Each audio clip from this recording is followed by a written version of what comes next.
Whilst we're on the topic of world events, current affairs, obviously we have been talking about booking to go to a festival or do a holiday or something this year. We've been told that all lockdown restrictions are going to be lifted by July, I want to say. Is it July 21st? I said July 21st, but it's June apparently. Oh, June 21st. happy days. But either way, that's obviously all pending. That's what we've been told. Get the date in your diary, but pencil it in because you never know. You might have to fucking push it back. I hope not. Like we've been toyed around so many times with all this shit already that it's led to so much skepticism around whether it's actually going to happen. For some reason, this time I feel different. I don't know. It's because there's more evidence to back up why we can go back to normal this time, i.e. vaccine and all that stuff. So what I was going to say was, what do you think about whether things will go ahead? Because I really fucking want to go to Portugal. I don't think we'll be out when they say, because not only is it, less than 4 months? Well, technically when they announced it in February. Yeah. But it's also like, look what the fuck they've done before and shit. It's just like they're opening before, as in like putting us back in. Yeah, well, they're not even. I don't know. They're not doing. I hate this because it reminds me of it's a negative conversation to have. Is this because again, like we were saying that's earlier, why we've avoided it. Yeah, we're not. When we're talking about this, we're not necessarily in the present. That's why it's an uncomfortable conversation to have. So you don't think that we're going to go back to normal soon? No, because it's like you just think that. I don't even know. That's what I mean. It's hard to speak on because it's like, if it works, then well, hey. Yeah, that good. Well, hey. Well, hey.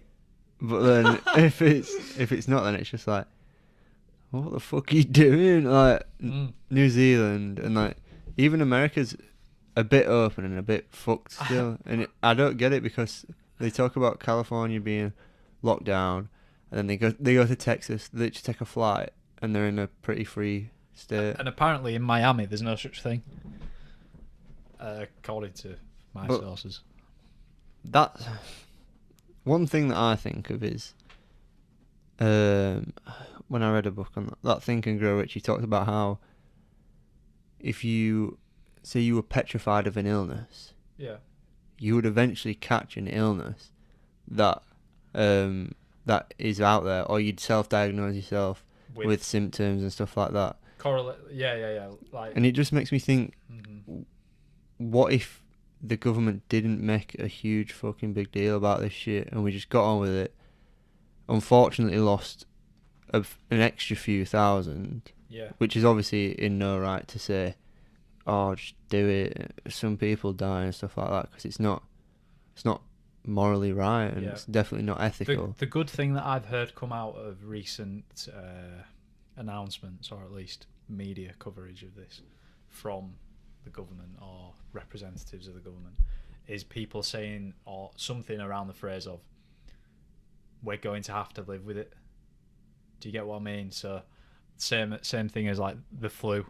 People are going to eventually have to just say, yeah, well, either that, like, you're just going to get a COVID shot every year because it mutates and does whatever.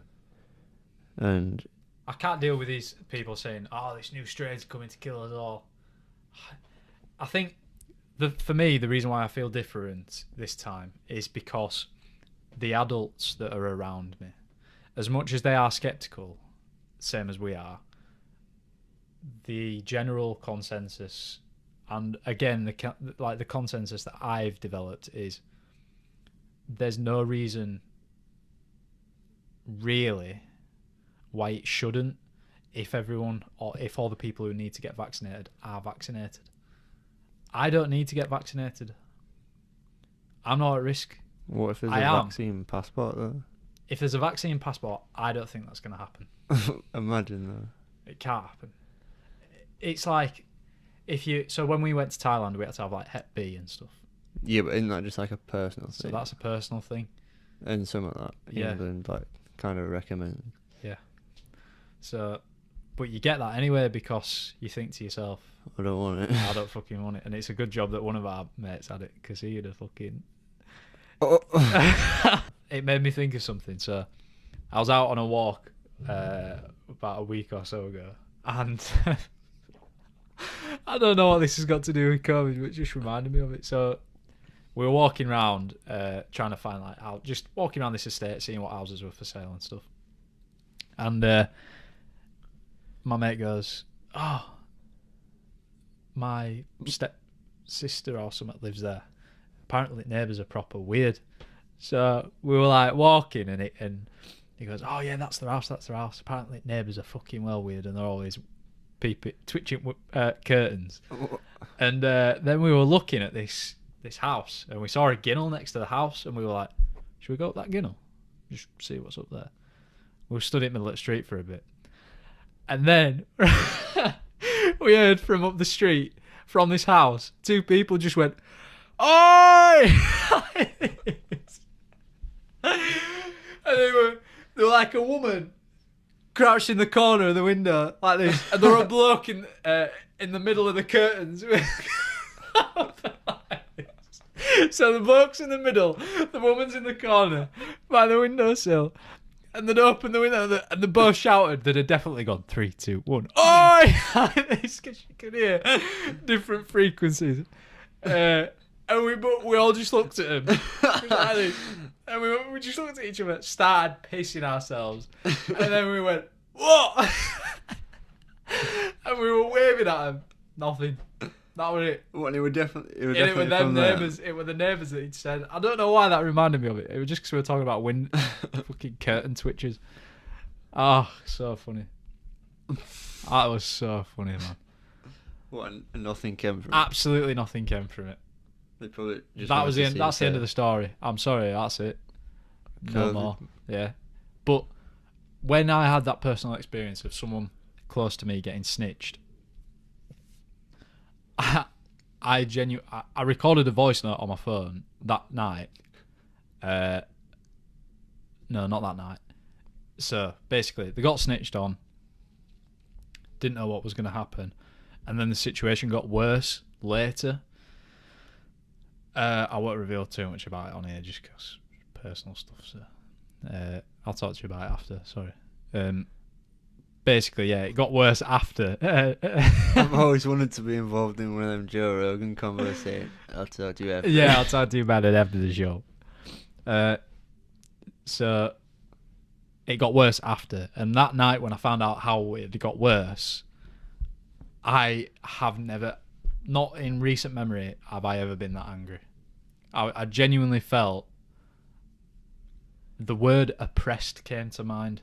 I did. I felt like I had to call in the troops and do a march into the fucking Houses of Parliament and storm it. That's how I felt at the time. Because it reminded me of like when I've heard people talk about the negatives of COVID and all the shit that's going on. Oh, maybe. It reminded me of that, and people talking about how it doesn't mirror, but it kind of correlates slightly to things like the Soviet Union, like government informants, and people are actually getting offered money by the government to snitch on people. What's going on? It made me feel sick because it was clearly a neighbour of the person who got snitched on that did it, and I just it just didn't work in my brain. It was like a fit. Imagine getting a jigsaw, you get to the last piece, and the last piece is the shape of a fucking tree, trying to shove it in. That's what it felt like, trying to understand this situation in my brain. And I don't know, man. At that point, it was before all this, before we'd been told that we were coming out of lockdown. And it's a good job that all this came out after that, because if it had got worse after that point, I feel like I genuinely might have I don't know what I'd have done because it's kind of stupid to imagine. But all I know is, if I had any more fuel to that fire, I don't know. It's like a threat, isn't it? That it's like a what are you gonna do, big boy? What is that? What do you think to that? Do you think I can't ever really? I don't know. If you were in my position, you would feel the same. I know you. Yeah. Oh yeah. I think anybody snitching wise is just a bit mad. And like, How can you do it to your neighbour? especially if you've got like a decent relationship as well. Yeah. And it's like, what do you gain from it? Obviously, I know you've said money wise, but I hadn't heard of that recently. Anyway, but they just take that moral high ground, like a lot of people have. It's like, I'm saving lives because you've been told, save the NHS, save lives. Well, news for you people. The reason why the NHS was struggling is because if you can't smell your fucking bacon sandwich on a morning, you get 2 weeks off work, paid. Or at least that's how it's been. So you've got 2 weeks off work, paid. And frankly, there were no nurses left in the hospitals to look after people. For that very reason. Which, when you say it like that, alright, yeah, fair enough. But, again, I'll just shut up about that.